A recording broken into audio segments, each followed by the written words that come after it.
to answer the underlying question, okay, so how do we teach this? Or, okay, so what about this do we need to teach? Or how does this influence the way we're already teaching? So that's kind of how we're going to try and go through this. And what we spoke about earlier was how technology is changing what we do. And I think the opportunities are opening our eyes to what our students need to be prepared for in the market. Using the technology in the BIM space, in the context of the built environment. So this change from where I started my career to where my career went through to where we are today represents a fundamental shift in modality. In the paper era of drawing boards and linen, as Rudd was talking about earlier, the intention of our profession was to generate documentation that somebody else could take as a unique copy and build something from. When we adopted computers for CAD, the advantage was to have a more efficient way to generate those same drawings.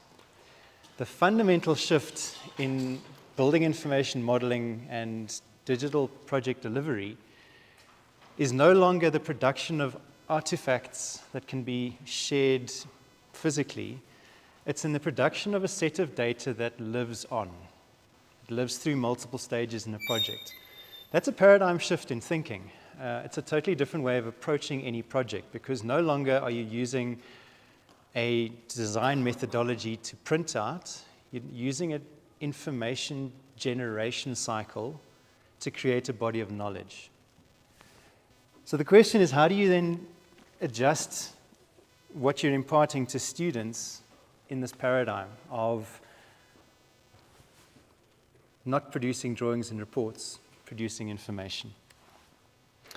Because as we drive this, I'm speaking to educators, so I'm not going to labor this point, but as we drive this cycle of moving up from data through information knowledge to smartness, as we call it, the question is then, how do we accelerate that growth of value? If we're just teaching the students to produce data, we're selling them short. If we're helping them understand how data goes towards smartness in the new world of digital processes and systems and management tools, then I think we're helping them accelerate into the new workspace.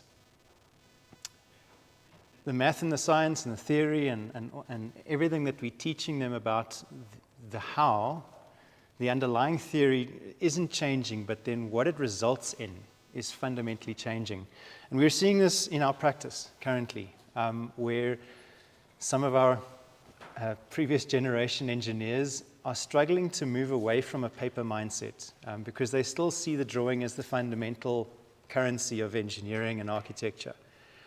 Whereas what we're seeing worldwide is where things are changing most rapidly and advancing most beneficially is where the drawing is a snapshot rendition that can be signed off and stamped, but that the source of information that continues to evolve is where value in organizations comes in. And I think that the presentation on PropTech really underlined that.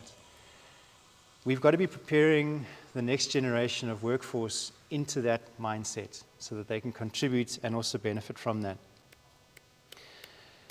The other notion is this whole idea of design as data into a bigger process, a bigger ecosystem of knowledge and information. Every asset that gets created as a result of our architecture, engineering, project management, and project delivery, those assets are assets in the truest form of the word. They're a means to an end, and that end is ultimately society operating well, preservation of processes and systems, enablement of economic activities and social activities. So, again, the output of what we do from a digital engineering and BIM perspective is feeding a much bigger engine. We're not seeing a lot of awareness of that connection yet in the industry. Oftentimes, explaining this, people go, oh yeah, I never thought of it that way.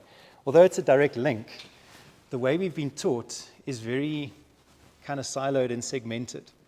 We're taught to do things because we want to get yellow machines on site to build something and then cut the ribbon and move away. And so that shift is a fundamental shift into the lifespan of work. Smart cities and the emergence of this idea or the desirability of smart cities is another driver behind how we approach information and how we teach information. IBM, the information giant, they've looked at smart cities for quite some time, and I like their definition where they say smart city is one that makes optimal use of all the interconnected information available today to better understand and control its operations and optimize the use of limited resources. It's a very rich sentence if you think about it. A couple of things there. The interconnected information. Khaled made the point earlier when we did the show and tell that there's no copy and paste information about what we showed just before the break. All of those different data sets exist in one place, but they're all different places, but they're all connected into a single view. We've all heard that phrase, single pane of glass. And that single pane of glass concept, the idea of being able to take a smart device and access a combination of information that has been curated for a purpose, that idea is enduring. And that idea is going to drive the way we do everything. Working back from that idea is a need to plan our projects, execute our projects, and then therefore have the understanding of information to go from project inception to that single pane of glass very intentionally. So in our smart cities, governance, service delivery, performance, mobility, asset management are priorities. We look at a utopian city as one where those things happen very well, and then we look at the reality and we realize that there's a huge gap. And this is the world that the students are entering into. They're entering into a paper-based world because that's what they're inheriting. We're in that moment in time where our lifespans are seesawing across that divide from paper into digital. We still remember the paper, we still have the paper, we still own the paper. If we go to council, some councils are still covered in paper, some councils don't have paper anymore because it burnt. Some councils are starting on their digital journey. Sorry, that was a bit close to the bone, hey? But it's the reality all around us. Some councils, you go to the plan room and they had a little fan light above the door, which was open because they were still throwing the plans in the top because they couldn't open the door, but they needed to store it somewhere. True story. So in the life cycle of an asset, there is this absolute fixation on CapEx because obviously building things is an economic drive, right? As you build new infrastructure, you create new assets, you create depth in the economy. And so the world is obsessed with building, which is why we've got 100 billion buildings around. We keep building. But we're also living in a generation that realizes you can't just continue building ad infinitum. You've got to get to a point where we start reusing. And reusing really sits in that operational phase. The frustration in the industry is that as a community, we're facing this head on. We talk to roomfuls of people, and generally those people are involved in the CapEx phase of life. There are fewer people in the room involved in the OpEx phase in life because we're struggling to connect those two paradigms. Now, as educators, I think that should be a priority, is for us to continuously bring our students to see that this entire focus beyond CapEx into all of life becomes the way that we can drive sustainability, we can drive circularity in the industry. Because then we're not just worried about what do we build, we're saying why are we building it, how are we building it, so that we can use it beyond its expected lifespan. So again, future of work is looking at that project life cycle as a means to a much bigger end. Now, BIM, building information modeling, or as I prefer to call it, better information management, is really around getting away from this paper paradigm into an organized, structured paradigm of information. And we can go down the rabbit hole of, different types of information, but I think the point is quite simple, getting into that digital mindset on everything that we do. So again, putting on an educator's thinking cap, I'm wondering, how does a digital approach influence the way I teach a class, the way I challenge students with projects, the way I look at outcomes on projects, the examples that I use in my lectures. And I think all of those, we'll find choices between a paper-based example and a digital example, and combinations of those that will continuously tease out that awareness of the digital world in our lessons. From a design approach, earlier this afternoon we had a look at BIM, and I'm going to just highlight a couple of practicalities around the way that designs happen. In practice, we design like this, we being the industry. We take a building with all of its contents and we team up, and there are different teams, as you're all aware, that are working on different aspects of a combined, integrated project. But here at university, we work in faculties, where you've got a school that teaches the one model. You've got a different school that teaches the other model.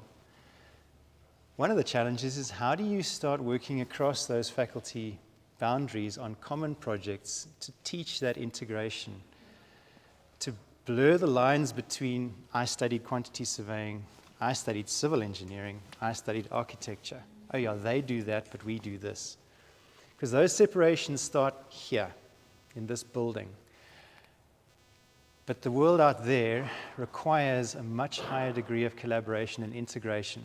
So the opportunity, I think, is to start, I don't know, hackathons that are cross-faculty, projects that are cross-disciplinary, to drive this idea of actually universalis. We're working together on a common goal, so we've got to start practicing right now.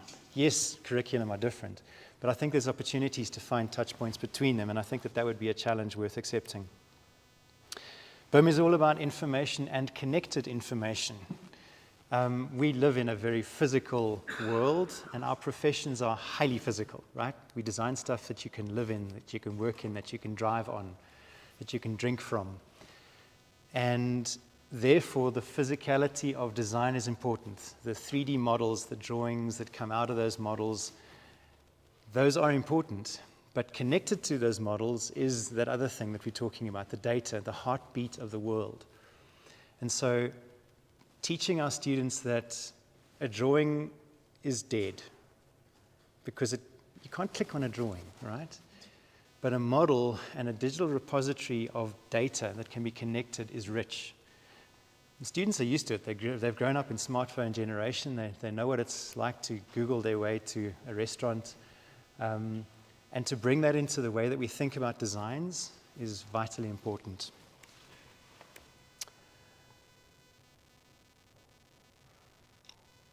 I think it's also important for us to help our students understand that modeling is not the be-all and end-all of everything.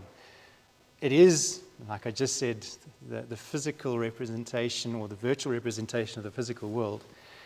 But there's so much more that we want our data to do for us. And I think this is another area where information sciences and knowledge management should be permeating all of our disciplines, is understanding the type of information that each discipline produces. So architects produce a different type of information than structural engineers. The nature of the specification, the nature of what that information will be used for is fundamentally different. But the combination of all that information is what we need in the operational phase. It's what we need when we start looking at circularity and reuse of buildings. So it's almost like this tapestry of information that each color comes from a different subdiscipline. When we weave those things in professional practice, you get an incredible result. If you guys can start teaching that now at university level, it's going to add to that tapestry. The idea of the development of information, it really is rooted in the project life cycle. So as you just go around the circle over there from beginning all the way to the end and look at the names around the frame, every role player at a different stage in the life cycle of a project development, delivery, and operation, uses, produces, consumes, and manages different types of information. What we want to see worldwide and in all disciplines is that information becomes protected and shared for the common good. One of the great slogans in the United Kingdom that's really underpinned their digital journey as a nation is the slogan, data for the common good. And it's an incredibly powerful phrase, because as data gets used for the common good, a lot of the functionality that we see in sort of the utopian idea of an integrated society, of a well-run society, it comes out because that data is being shared. Now, that sharing of data, once again, can be taught. The exchange of information and the planning of that information to create that amazing repository that has value can be taught. And it's something that really is important. Likewise, one of the phases of a project that is often neglected is the as-built phase, right? The commissioning moment where the knowledge and understanding of anything is at its absolute pinnacle. We don't teach as-built at varsity. You know, it's not something that we think about because we teach design. I'm just giving food for thought. Then I think the disciplines that are not in buildings, that's going to require a lot of creativity, because the BIM building 3D model connection is highly intuitive. We can grasp that concept, it's obvious. And the design tools of Revit or ArchiCAD or SketchUp, they're built around the concept of BIM. They've been explicit around the intent of BIM. Even if you use it badly, there's still this underlying understanding that, okay, this is a BIM model, right? But not so in civil engineering design. Not so when you're doing a pipe network or a sewer treatment works or a road or a bridge. It's not an intuitive thing unless we teach it. And it should be taught, and it can be taught. When I did road engineering at varsity, it was a terribly boring subject, and I hated it. I became a roads engineer. And this really captivated my imagination, because when I designed roads and highways, we did it in a 3D environment, but we never called it BIM. Now, at this moment, we're talking to the National Roads Agency to say, okay, but what does BIM for roads look like? Because we've actually been doing BIM with pavement management systems forever. We've been looking at catchment and drainage analysis forever. We've got disparate systems that manage all this information, so it's not really integrated. But the opportunity is there to bring all these disciplines together. So BIM is not a buildings concept. It's about better information management and using it for the common good. Ultimately, that common good lies in asset management. Some of you might have background in asset management. Some of you might be familiar with this diagram. For those who aren't, the Institute for Asset Management has taken the discipline, which is described in the ISO 55000 series, and put it in a conceptual framework that talks about how the life cycle of an asset, which is represented by that blue cycle, going from acquisition, construction to maintenance and disposal and recycling, how that sits within the context of an organization's operation. And any organization looks at its own strategy to increase the value for its shareholders and stakeholders. It looks at its organization and resources. It looks at asset management, decision-making, strategy and planning, risk and review, and all of it is underpinned by asset knowledge. What we teach is using math, science, art, and design to create information. That's ultimately what our professions do. And we combine information to create the knowledge. BIM does that. So the simple question of, okay, do we need to teach BIM? Well, you're already teaching BIM, you just haven't called it that, and it's not structured, and it's not strategized as such. So one of the thoughts around how does BIM influence education is, how do we maybe restructure the threads of knowledge that we weave into education in that direction? Information comes in many flavors. And one of the questions that I would be very interested to hear about how we could weave into various curricula is how do we start differentiating different types of information? How do we start understanding what information can be used for? Rad's going to come and talk about ISO in a few minutes. The ISO 19650 or 19650, as everyone calls it, is a standard that's come from the UK that is being adopted in South Africa that helps us go through, as professionals, go through a process of understanding what information is useful. And I'm going to jump to the punchline. They give us a recipe of saying information needs to be created for a purpose. And that purpose is contained in an organization's behavior, their outcomes, their needs and requirements. I think this is worth teaching in curriculum. This is worth understanding to give directionality to any design. I dream of a day where every single engineer says, so what information would you like me to produce? Not, so what's the specification I need to follow? The one becomes a short-sighted tick box exercise. What spec should I follow? What information do you require? It just opens up so much possibility and creativity because it's saying, why do you want this thing in the first place? What do you want to do with it? All those concepts that we try and teach in creative design are unlocked with that question of, so what information would you like me to produce? And it just opens up people's minds. It opens up the way that you think about your projects. It's what we want to see on any project. And it's what we want to encourage through this process of saying, what do you need? What format do you need? How are we going to swap it between parties? How are we going to share that information? What should the project deliver? How does that roll back up into the mothership of information? When we start looking at that information management, practically, the world needs information management to go mainstream. So Google does this on an impressive scale.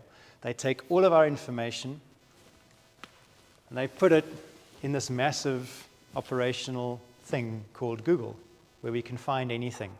All of our information lives here. It's different for projects. In projects, all of our information lives here, there, and never finds its way back to the mothership. So the principle of managing things for the common good is going to require a new set of professionals, BIM leads for the owners, Common Data Environment, CDE, Common Data Environment managers that work for the owners of infrastructure, digital standards managers, CAD managers for the owners. Currently, in the industry at large, there are very, very few owners that have the capabilities in-house to manage the data and information that gets produced on projects. The information that gets produced on projects is still in the shallow end of the swimming pool. We need to get deeper and deeper. The potential is not being realized for digital engineering yet. But if we now start putting the deep end of information back to the owners, they're going to get swamped. So once again, as educators, is to recognize a new set of professions and careers that are coming out as almost subsets of each of the different disciplines in built environment, to say, how are we going to anticipate, specify, manage, and curate that information and be able to recycle that through every single project as an opportunity to gain richness of information? And those new careers are currently in demand. And I think underlying all of this is the statement that whatever we do in any project, there needs to be a mindset from beginning to end of information management, which means that as we teach it, any project should understand what information is being created, what the potential of that information is. Digital twins, still flavor of the month, but moving beyond kind of the fad. I remember 5 years ago when I started getting really excited about digital twins, everyone in my environment was like, oh, Richard, it's a phase, just... And then I'd say, no, it's not, and I get really excited about it, and they're like, oh, there goes Richard again talking about digital twins. Well, guess what? I wasn't wrong. And now we're starting to see digital twins popping up all over the place. But what is it? It's actually a very, very simple concept of saying reality, the physical world, can be represented virtually.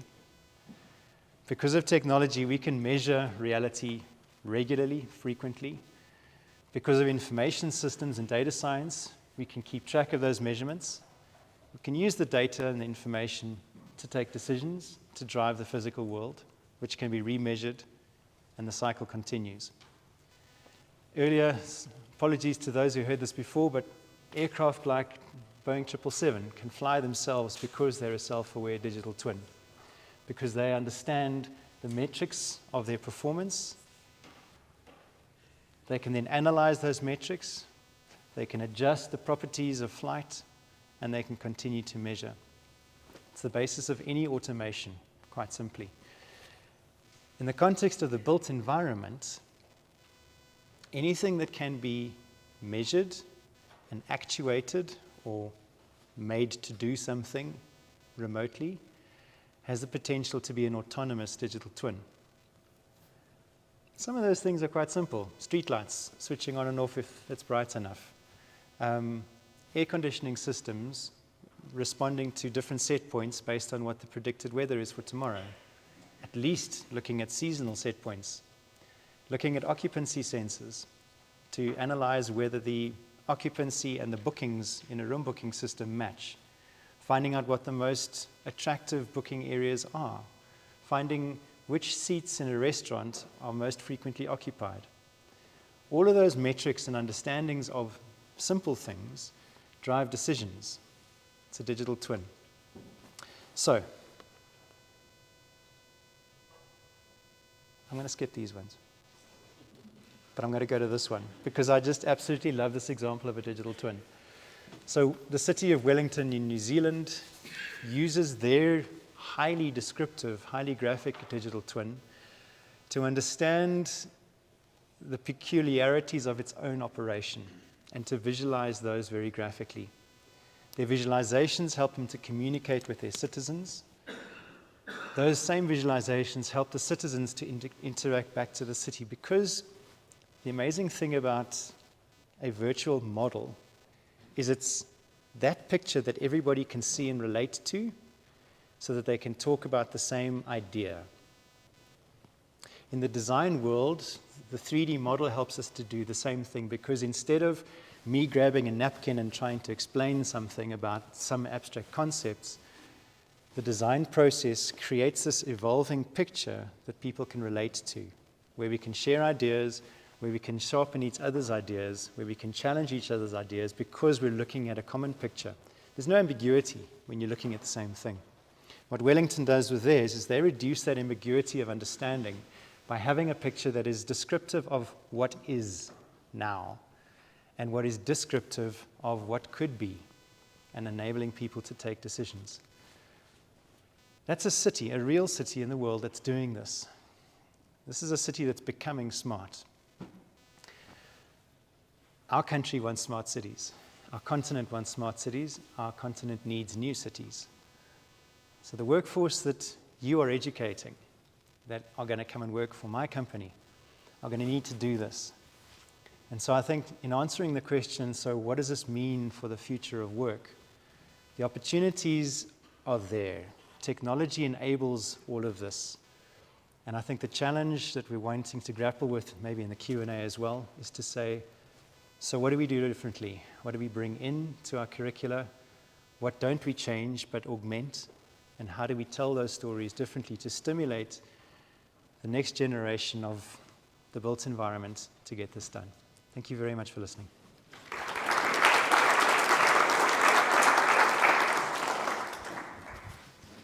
Go for it, Rod. Here's your microphone. That's yours. Oh, yes. And you one click away. Just keep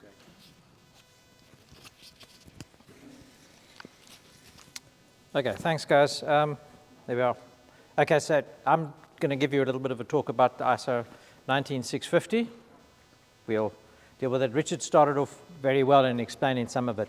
One of the really critical aspects of it is, why on earth would we bother with ISO 19650? Now, we've talked, I drew on linen, yes, okay. We documented UNISA, okay. So I've used just about every single production method in architecture for a long time, okay. So we've seen it all. I was at the birth of computers and the death of some things in computing. So it goes a long way. But the core reason about having something like ISO 19650 is making sure that stuff like the CDE exists. The CDE is in a common data environment, that it is in an understandable format that will be there when Revit 2025 or 29 or 35, Revit 35 version can't read Revit 2023. You will be able to deal with this IFC format and you'll be able to suck it in. Okay, so this is the really fundamental things. And then you can build from that data set, you can build other data sets. And the digital twins is one of those directions to work with. Okay, so this is, to me, is one of the core aspects of ISO 90. It's so important. So this is just the framework of how it all fits together. And these don't really relate directly to ISO 19650, but it just really starts off and sets you a couple of aspects which you can go through and say, okay, so it's a process and a methodology. And it doesn't cover everything, because every single aspect of the process has to be adjusted for the contract or the project that's been done at that point. So you pull out of the big tool, you pull relevant aspects of that. So I'm talking differently from what we talk to the students. It has a direct aspect on your practice. So as an architectural practice, you would do things differently. As a quantity surveyor, you do things slightly differently. You need to, for a lot of the engineers and a lot of the quantity surveyors, they're going to have to do a lot more work, admittedly not as deep as possible, but they have to do it up front, because that information has to be resolved during the early stages of the contract, so we don't do reworking the whole time. So that's really it. Structured, formatted, so when you look at it, you can easily find your way around it, know what you're up to. Terms of reference for the exchange, you're going to do it in IFC or you're going to do it in the Revit model. Everybody can combine and do a Revit model. You can do how you want it, but it's agreed by everybody. Information gets categorized. Same way, different disciplines and locations. So the structural engineer knows what he's responsible for in the model.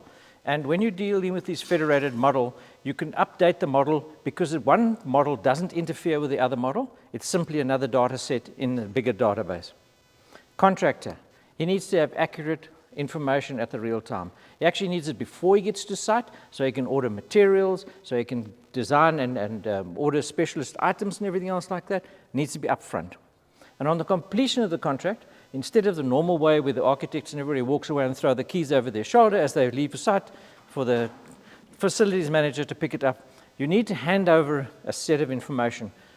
Richard showed the product information model, and then you go to the asset information model. And that's really, that data set is a subset of the bigger data that you're handing over. Okay, so how does this tie into what I was saying about ISO 19650? And there's the linkages. So far, South Africa has accepted two of these. The first part of ISO 19650 is the concepts and principles. So that just explains how things work. So for yourselves as educated and stuff, what you would need to do is you need to make sure that your students understand these aspects of the ISO 19650. The next one is the delivery phase. And this is really applicable to the guys who teach architecture, engineering, and everything else. How do they deal with that data in order to arrive so that they can actually work together, which we're trying to get them to do, okay? And how can they use that? And then finally, the one we're waiting for at the moment is the operational phase, which really is a little bit, it doesn't really fit in with most people. Most people migrate to facilities management through other disciplines and training and stuff. So it's not something that's really taught at varsity at the moment. They're doing it in the UK. There's a couple of courses, and there's sort of guys teaching other people at the moment in South Africa. But those are the three major aspects of, or should I say, major components of ISO 19630 work, 650. Okay. So how do we get here? The first thing was that the technical committee 59, who was supposed to do all the digitization of construction, were a little bit too busy to be bothered to actually do it. So with contacts in facilities management, we managed to get the facilities management guys to show an interest because they actually inherit everything that goes on. So they decided to put their hands up and they stepped into the gap. And It's the only country which facilities management has sort of forced the adoption of ISO 19650, but we won't tell anybody about that.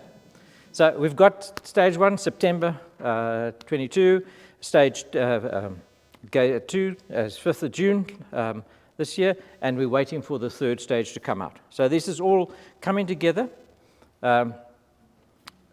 nicely as it is. And the one thing that's happened is that the Bureau of Standards have been doing something I haven't totally understood, so they haven't messed with it too much. Yeah. So, you haven't tried to reinterpret an ISO standard and to create it.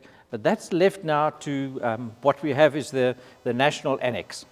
And the National Annex is the part that makes it a South African version of ISO 19650.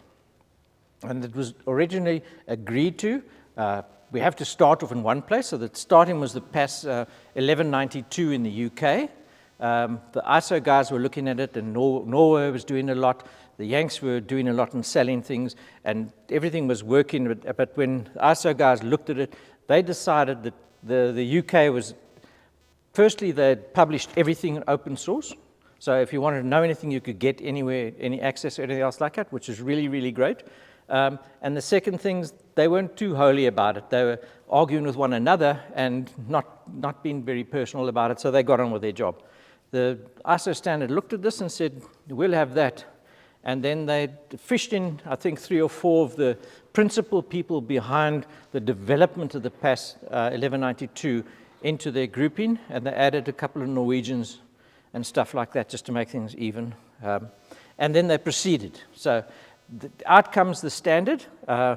It's accepted across the countries. Things will be different in South Africa. We need to start talking about some of the things about how to make it a South African version of what is he actually saying when he says this, okay. So South African English needs to come into it.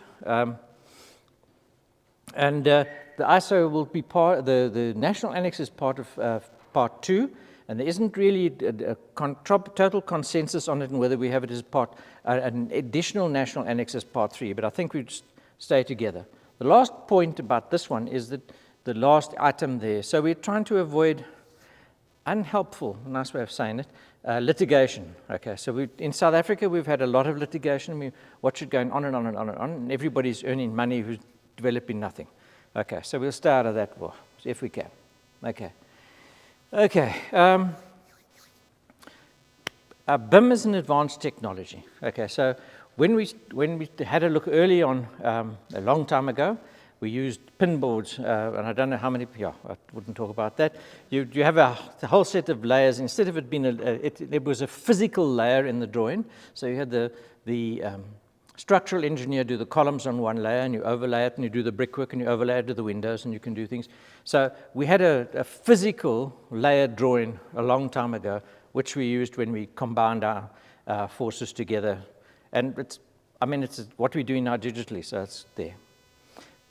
Other consultants need to get on board, and the real key thing, I was quite interested in what SAPOA spoke about. They spoke about yesterday, and they spoke about today, and the first time my ears pricked up, I'd more or less forgotten about SAPOA, or I'd given up on them, because I couldn't really see, and they are the absolute critical party. The guy who ends up with the building, if he does not understand what on earth he owns, he has no help on this earth. Okay. So if we go for an IFC format file, which when he finally decides he has an interest in this, he can then suck it into his systems. We have a way of working. Okay, so, and we need to move from the AEC industry to the AECO industry, which is about operations. So it needs to be a flow right through. I mean, we do not want to burn too many parliaments and be able to rebuild them at some point. Okay, so go with them. Stakeholders. When we started this process, we had identified something like 22, 25 different stakeholders in the industry. Key parts of the stakeholders are people like the JBCC contract documents. They don't even understand. And when you talk to them, they don't, why do we need to do anything about BIM? I said, but contracting with a BIM methodology is very different to contracting with an old paper-based methodology, where information is delivered in a total package. Yeah, you can now measure this building, okay? That's not the way you work with BIM, okay? When you're working with building information modeling, you actually need to give them very early, and the QS needs to be on board and everybody else. So your contract's not going to work that well if you're relying on the old side. So we need to get everybody involved, and we're going to have to work with them in the National Annex. So this suddenly went from being a nice thing where somebody can sit down and spend about 5 or 6 days writing up a new National Annex. It became a really big element, and we've been having suppers and stuff like that as the BIM community to draw people on board. And in one of the suppers, I ended up sitting next to the CIDB. And after successfully bending the ears, and he got some free wine and everything else like that, they sort of went home and they realized they were doing something on a parallel to the community, and they needed to get. So they're on board now. They have the mandate in South Africa to produce documentation that people need to, or should I say legislation that people need to follow in order to adopt ISO 19650. They don't need to go and get a authority from everybody, they have it. And they've decided to join, and they've decided to get on board with this. So they're going to be involved in the National Annex, and they're going to be involved in their mandate that they're going to give out. Okay, so that, look forward to the best practice construction works requirement for digital 2 and 3D collaboration coming here soon. That's due. Okay, so framework. This is the other part they're doing. So the one part is the legislative, how you tied and bolting the bits down, and the second part is to have the ideas that bring the conceptual side of things to make things work, and they're going to start off with the guys who can afford it. Okay, so a little bit above the contract mafia, grade 7 and above, 20 million more. Okay, so we go with that. Okay, what they're doing is not something that's out of the ordinary. They're actually fitting in with what has been recommended by the ISO standard. So that's all very good, and that's going to be sucked into the National Annex. And they've talked about a this is interesting, an open non-proprietary format for the exchange of information. They just didn't really want to say IFC, you know. It really, you know. Okay. Now, we get back, so this is now the students you're sending out into the world, what you need to teach them about. It needs to be building information management. Richard's starting to tour the thing. I'm a little bit happier with information management for buildings. We have our debates, we'll get and we'll agree to agree. Yeah, okay. You need to teach your students that when they are drawing, I mean, this has started off when I started to teach guys on CAD. That line in CAD, that line is not a line. It's the front of a brick wall, okay?